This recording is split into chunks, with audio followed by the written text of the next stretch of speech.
सचिवालय स्वयं सेवक के जितने भी साथी, हमारे भाई, हमारे बहनें, विधानसभा के मानसून सत्र के पहले दिन अपनी मांगों को रखने के लिए आज राष्ट्रीय राजधानी कूच किए हैं।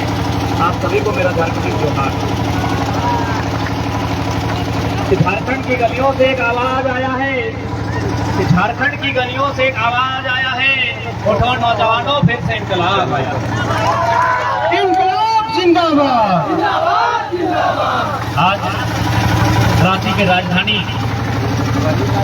जब झारखंड राज्य अलग किया जा रहा था तो शायद हमारे पूर्वजों का एक ही ख्वाहिश होगा, जिन लोगों ने अपने प्राणों का बलिदान देकर इस राज्य को संवारने का काम किया, इस राज्य को स्थापित करने का काम किया, उनका शायद एक ही सपना होगा कि हमारे ना रहने के बाद जो हमारी आने वाली पीढ़ी होगी उसके पास कम से कम हक, हुकूक, अधिकार बचेगा, जिससे वो आने वाली अपनी संभावित पीढ़ी का भरण पोषण कर सके और अपने जीवन को आगे बढ़ा सके।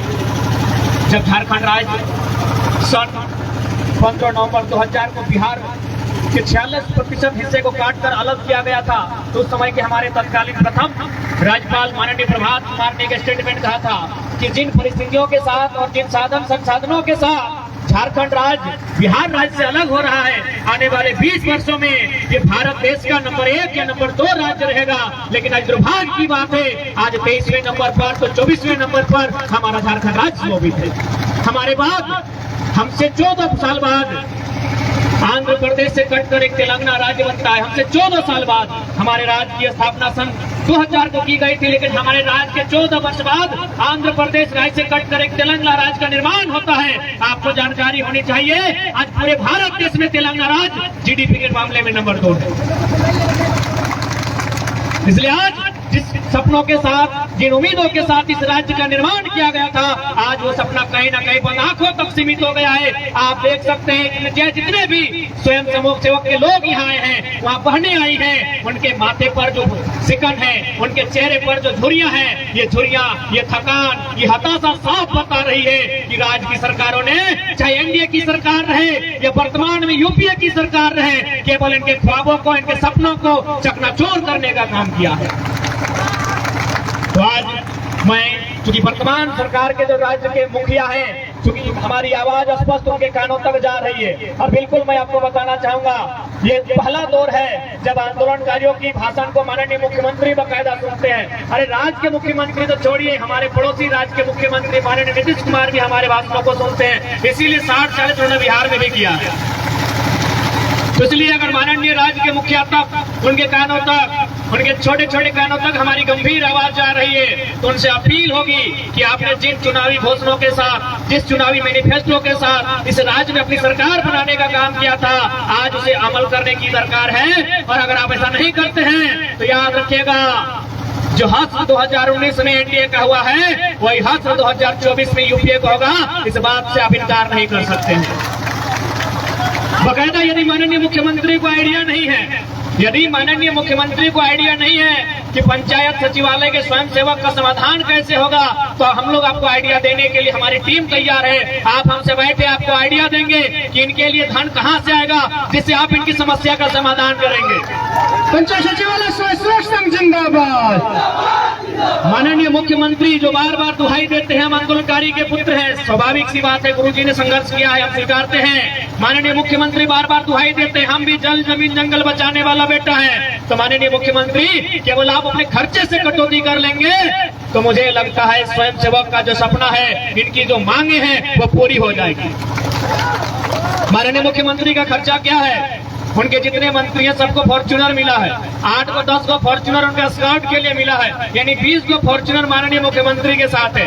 अगर 20 फॉर्च्यूनर एक का द्वार अगर 50 लाख लगाते हैं, तो 50 को अगर 20 से गुना करते हैं तो 10 करोड़ का रकम आता है। माननीय मुख्यमंत्री, आप अगर अपने फॉर्च्यूनर के प्रति मोह त्याग देंगे तो इस राज्य के बेटे बेटियों का समस्या का समाधान हो जाएगा।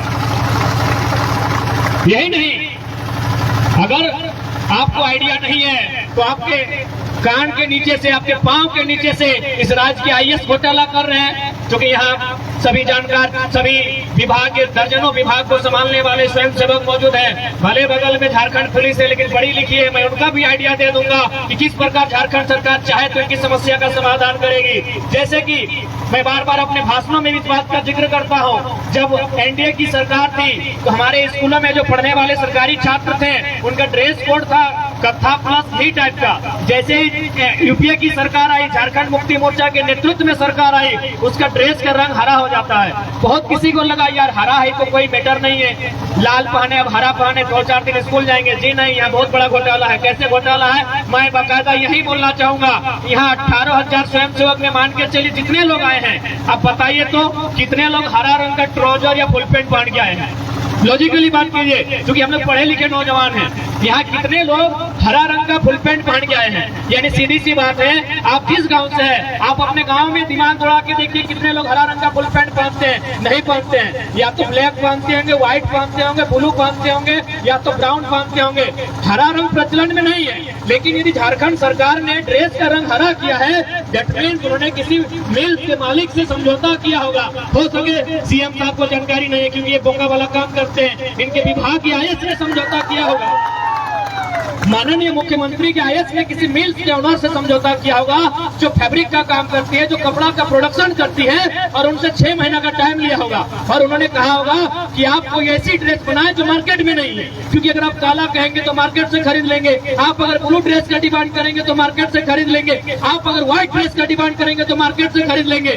तो हरा रंग मार्केट में नहीं चलता है, आपको 6 महीना का टाइम दिया जाता है, आप हरा रंग की ड्रेस तैयार करें। उन्होंने कंपनी के साथ डील किया होगा, 6 महीना बाद झारखंड सरकार एक नियम बनाती है कि आज के बाद हमारे स्कूल में हरा रंग का फुल पैंट चलेगा। अब अरे 8 लाख तो केवल और केवल 10वां और 12वां के स्टूडेंट हैं। 11वां वाले किधर है, 9वां वाले किधर है, 8वां वाले किधर है, 6ठा वाले किधर है, 7वां। एक मामूली सा घोटाला हम बता रहे हैं। ये ड्रेस, आपको ये मत सोचिए कि ड्रेस बदला है, इसमें अरबों रुपए का घोटाला है, क्योंकि हरा रंग का ड्रेस प्रचलन में नहीं होता है। किसी गांव में हरा रंग का ड्रेस नहीं मिलेगा। ड्रेस हरा रंग का प्रचलन में है ही नहीं। यानी अगर गवर्नमेंट चाहे तो इस समस्या का समाधान है, अपने फिजूल खर्चों को त्याग करे। अभी नवाडी में आपकी सभा थी, डुमरी में आपकी सभा थी, अरे आपकी सभा के बगल में हमने भी सभा किया था खुले आसमान में। आपने 1 करोड़ के पंडाल में सभा किया था माननीय मुख्यमंत्री महोदय। 1 करोड़, जी हाँ, जो पंडाल की लागत थी वो 1 करोड़ की लागत थी। इससे पहले आप सुनते होंगे कि पंडालों में पंखा का इस्तेमाल होता था, इस बार बाकायदा एयर कंडीशनर का इस्तेमाल हुआ। यदि आप अपने फालतू के खर्चों पर अगर कंट्रोल कर लें तो मुझे लगता है आज जो पंचायत सचिवालय के स्वयं सेवक अपनी मांगों को मांगने आए हैं, समस्या का समाधान इसी विधानसभा के भीतर है। इसलिए आज राज्य के मुख्यमंत्री तक लोकतंत्र के चौथे स्तंभ के माध्यम से, क्योंकि बहुत सारे एसपी डीएसपी लोग भी घूम रहे हैं, उनके साथ भी मुख्यमंत्री से ना सही चिंटू पिंटू से टेलीफोनिक वार्ता होती है, तो आपके माध्यम से भी हम संदेश मुख्यमंत्री को देना चाहेंगे।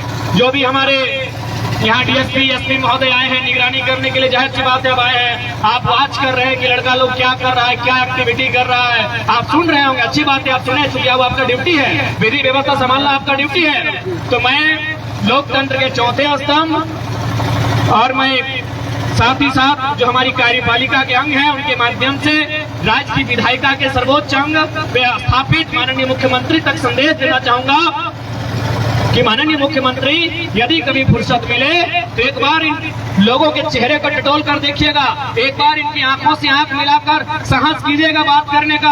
आज किस पीड़ा में है, आप यदि इनकी बहाली को सुरक्षित नहीं रखते हैं तो याद रखिएगा इस राज्य में विद्रोह और बगावतों की संख्या बढ़ेगी। और कोई नहीं चाहता है कि 40% खनिज संपदा देने वाला राज्य बगावत करे, विद्रोह करे। ये राज्य हमारा है, हम बगावत नहीं करना चाहते हैं, हम बागी नहीं बनना चाहते हैं, हम विद्रोही नहीं बनना चाहते हैं, हम केवल अपने हिस्से का अधिकार चाहते हैं। वो अधिकार आपको देना होगा क्योंकि इस राज्य के मुखिया आप हैं। और यदि आप नहीं दे पाते हैं तो आपको कोई अधिकार नहीं बनता है राज्य के मुखिया की गद्दी पर कब्जा बैठाने का। आप उस गद्दी से उतरिए, उस गद्दी को युवाओं को दीजिए, दिखा देंगे समस्या का समाधान। यदि आपके पास विजन नहीं है, यदि आप विजन लेते हैं